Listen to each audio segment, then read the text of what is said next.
கல்யாணத்தில பேரம் பேசுறவங்கள பத்தி நீங்க என்ன நினைக்கிறீங்க? என்னது கல்யாணத்தில பேரமா? ஆமாங்க. காலங்காலமா அதானே நடந்துட்டுருக்கு நம்ம ஊர் சைடெல்லாம். மாப்பிள்ளை வீட்டுக்காரவங்க, பொண்ணு வீட்டுக்காரவங்க கிட்ட இவ்வளோ பவுன் நகை போடுங்கன்னு வரதட்சணையா கேட்பாங்க. சில பேரால கேட்குற நகைய குடுக்க முடியும். பல பேரால அவங்க கேட்குற நகைய குடுக்க முடியாது. ஏன்னா நகை விக்கிற விலைக்கு கேட்ட நகையெல்லாம் வாங்கி குடுக்க முடியுமா?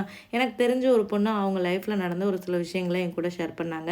அந்த பொண்ணுக்கு கல்யாணத்துக்கு மாப்பிள்ளை பார்த்துட்டுருக்காங்க. ஒரு மாப்பிள்ளை வீட்டுக்காரவங்க இவங்க வீட்டுக்கு பொண்ணு பார்க்க வந்தாங்களாம். பொண்ணு பார்க்க வரும்போது எங்களுக்கு எதுவுமே வேணாம். உங்க பொண்ணுக்கு என்ன பண்ண முடியுமோ அத பண்ணா போதும்ன்னு சொல்லிட்டு நிச்சயம் பண்ணிட்டு போயிட்டாங்களாம். இப்ப வந்து பத்திரிக்கை அடிக்கிற ஸ்டேஜுக்கு வந்திருக்கு. இந்த டைம்ல நாங்க கேட்குற நகைய குடுத்தா தான் கல்யாணம் பண்ண முடியும் அப்படின்னு சொல்றாங்களாம். நீங்க போடுற நகையில தான் எங்க குடும்ப கௌரவமே இருக்கு அப்படின்றாங்களாம். அப்ப இவ்வளோ நாளா கௌரவமே இல்லாமயாப்பா இருந்தாங்க அப்படின்ற மாரி தான் தோணுது. என்ன ஒரு ராஜதந்திரம் பாருங்களேன். நிச்சயம் பண்ணும்போது இவ்வளோ நகைய கேட்டிருந்தா அவங்க ஒத்துக்கிற மாட்டாங்க. அதே கல்யாணம் வர வச்சு அப்புறமா கேட்டோம்னா, அவங்க போட்டு தானே ஆகணும் அப்படின்றாங்களாம். கடன் வாங்கியாவது பண்ணுங்க அப்படின்ற மாரி சொல்றாங்களாம். என்ன பொறுத்தவரைக்கும் இந்த மாரியான பணப்பேய்கள கல்யாணம் பண்ணி ஒரு டாக்ஸிக்கான ஒரு லைஃப்ல வாழ்றத விட, பேசாம அம்மா, அப்பா கூடயே நிம்மதியா இருந்துட்டு, கொஞ்சம் வெயிட் பண்ணி, நமக்காக எதை எதிர்பார்க்காம வருவாங்க பார்த்தீங்களா? அந்த மாரியான ஆட்கள கல்யாணம்